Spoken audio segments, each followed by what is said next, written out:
She's my work daughter and my partner in many of the shows we do, and she's going to talk about our feature stock of the day, and that is Apple. Jen, what do you have for us today in Apple? I would say this is probably one of the most highly anticipated earnings of this week. Now that we've sort of gotten Alphabet and Microsoft out of the way, I think that a lot of investors are now focused on Apple, and they'll report second quarter today after market close. And what everyone really wants to know is how they're executing on some of their key product cycles. So, the analysts are expecting earnings growth of about 54% year over year on revenue growth of about 32% year over year, which would actually mark its strongest quarterly sales in about 5 years if they come in line with estimates. Now, much of this growth is attributed to their iPhone, with sales expected to have risen about 42%, sort of their bread and butter, a lot of focus on the iPhone 12. And it's important to keep in mind that although they still have a lot of other things going on, iPhone still makes up over 40% of their total sales. So this is sort of, the key to watch. Now, they are expecting services growth to remain healthy, rising about 17%. But I do think there's lots of other factors contributing to this report. One being the rising demand in China for iPhone specifically, with 5G, as we've seen sort of the demand for that pick up in the Chinese market. They also face some supply constraints back in the first quarter with their iPhone Pro, and they're expected to have resolved this in second quarter. So any sort of clarity on that would be crucial. Now, wearables is expected to grow about 24%, which to me sounds significant, but it's important to keep in mind this is actually a deceleration from last quarter, which sort of encompassed a lot of this stay-at-home activity we saw. And now with the economy reopening, it's actually expected to slow its growth.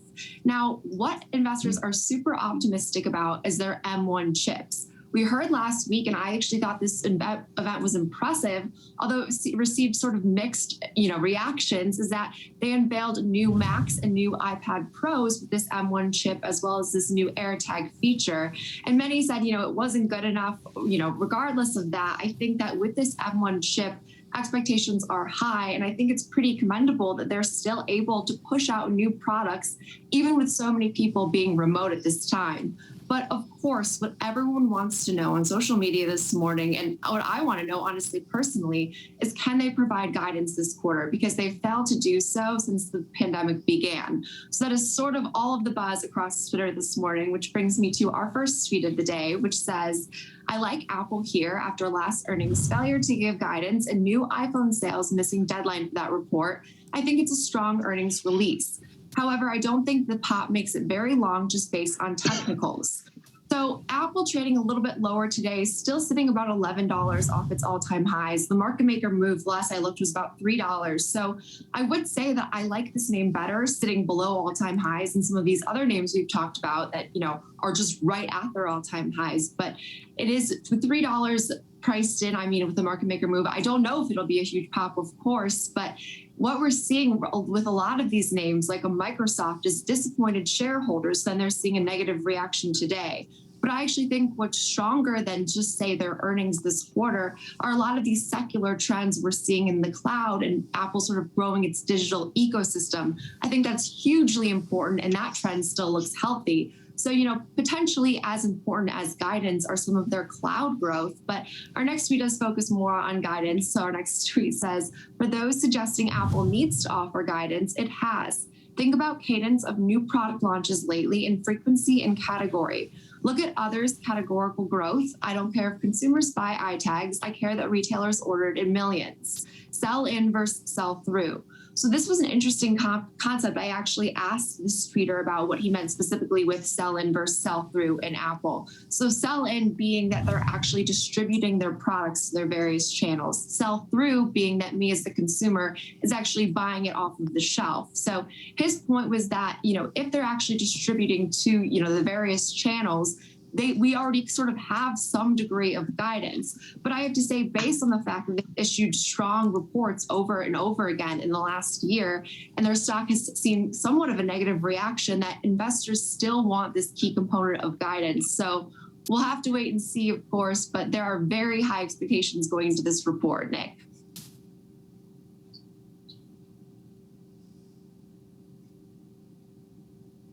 Nick Theodorakis, take it away there. Hey, Jenny, sorry about that. I think that I think that the comment about sitting below all-time highs really sets this up for kind of it's been consolidating and a bit sideways, right? When you look at a chart, and I think it sets it up for obviously a move in either direction, but I think there's a potential here to kind of springboard this higher as they talk about their iPhone sales. That hasn't been a focus. And if they can say, 5G is here, we also don't forget get Qualcomm today as well. So we're going to hear kind of this overall chip story of Apple taking on some of their own stuff versus using Qualcomm chips and 5G technology. If we see this massive growth in phone sales and they attribute that to 5G, it's only probably a drop in the bucket. I think you could see some really strong optimism there. And don't make any bones about it, right? Apple's only going to give guidance if it's extremely strong. And I think if they come out with really strong iPhone sales and then they guide to a really strong, robust, further cycle for the current iPhone, and then talk about 5G improvements in upcoming phones and in other devices, all while taking so much of the supply chain in-house, right, including the chips, while there's a situation around the globe that there's a shortage in chips, it sets up for I think a fairly compelling story. That's the bull case, right? The bear case, I think, is to your point, basically. If their sales are lackluster and there's no guidance and people don't know, then there's going to be nerves around how well those things are going to perform. So appreciate both those tweets. I think those are right in the center of where we're looking today. So I think ultimately when we look to trade this thing here in a couple of minutes, you're sort of having to pick a direction. It's either going to sort of tip up towards all-time highs here, which is a few dollars away, or is there really room below because they're not going to guide? And if they don't guide, then people, I think, could be a little bit scared off by that. Let's continue to look at the data. And for that, we call in the co-founder of LikeFolio.com, Mr. Landon Swan, to the show. Landon, if LikeFolio's data is really determined by how much the sample size, right? You get more accurate as the sample size gets bigger. I imagine there's very few names that have less of a sample size than Apple. And do you know what type of gum Tim Cook chews? Wow. So yeah, I would agree. Look, sample size is enormous, and there's very few companies that have a larger sample size. I mean, maybe Amazon or Google, Facebook, some of those. But yeah, this is probably top 5 companies as far as talked about on social media. And sample size is absolutely enormous. But what's interesting is, they're coming up on this year on some pretty tough comps. If you think about what was happening a year ago, I mean, everything was sort of shut down. All these kids were schooling from home. People were working from home, and it was all new, right? This is at this time last year, everything was sort of new, and the people were buying Macs like crazy, buying iPads like crazy. And so if you look at that, this is a pretty tough comp if you're going year over year. However, the stock is doing really, really well. It's right there at all-time highs like you guys talked about, and they've got a lot of positive buzz going around about that M1 chip. Just to give you a little bit of color on that, if you look at their products across the board, they're about 64% happiness for Apple products. That M1 chip is at 95% happiness. So people love this thing. But here we're talking about the product breakdown. This is a year-over-year change in purchase intent, down quite a bit just across the board, pretty much every single product. Again, that is due to when this was last year. Again, think about everybody's buying all these things. They just got their stimulus checks. They got to figure out how to school and work from home. So you're buying a lot of Apple products. So that's where we're at right now. We've got purchase intent overall for the company dipping down. I'd say that LikeFolio data overall is pretty bearish, but I've got to put a huge asterisk on this because we are looking at English-speaking tweets. That is what we focus on. So you can kind of think of that as basically the U.S., and 64% of their revenue came from international. So, we're hitting around a third of that revenue. We've got really good insights into about a third of that, but the other 2/3 is a bit unknown to us. And so, last year, I think China's revenue on Apple products was up about 57% year over year. So huge growth there. I think that's going to be a really important part of this piece, a part of this story. But as you can see, if you're just focusing on the U.S., we're fairly bearish on this company on this report.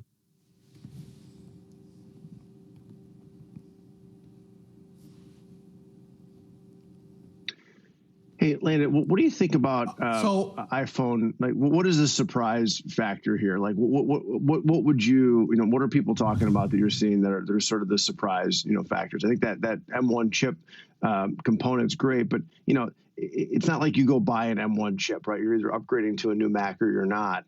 But like, is this sort of in an iPhone surprise category here, where there would be a boost to the upside? I mean, I think the bearish sentiment of people already bought the devices they need is true, but there's so much on the sort of reoccurring upgrade cycle and the trade-ins, right. And just this week we got the unlock your phone with your watch. Like, people need watches to do that, right? Like, I just wonder what the surprise element is in your mind going into this earnings that could be contrary to what you're seeing if they are going to rally. Yeah, so I would agree. I think that, you talk about people, upgrading every year. I think that's a huge factor. There was a lot of waiting for the 5G last year, and I think a lot of people jumped on that. If you can look back at the iPhone sales in the previous year, and it was pretty low, relatively speaking. So people are, they generally like to wait for the big upgrade. But there are those, the community of Apple fans that are going to upgrade every single year. What we're seeing, though, I think AirPods are down quite a bit. That seems to be almost like a one-hit wonder because they made them so good and so expensive that unless you lose them, which I guess is definitely a possibility, they're very small. Unless you lose them, they're not upgrading. So I think that they kind of did a one-hit wonder on that. The watch also down quite a bit. I do think that watching how that M1 chip impacts things could be extremely important. If you look at how Apple's doing in just the home computer market, they've gone from about 5.8% up to 8%. So a nice increase. They've got obviously huge competition in that realm, but doing something like putting out this chip that, again, has 95% happiness, which is really, really high. I mean, we have very few products that are at 95%. So there's a ton of anticipation, a ton of support around that product alone. I think that's the one that people are going to be really watching. But it also is going to come down to the services. I mean, if you look at how well they've done with just all of the different services from music and fitness and Apple TV, all of it, it's very important. It's been, I think it was up 23% year over year. So service is huge. And it's just so much with this company, and it being at all-time highs.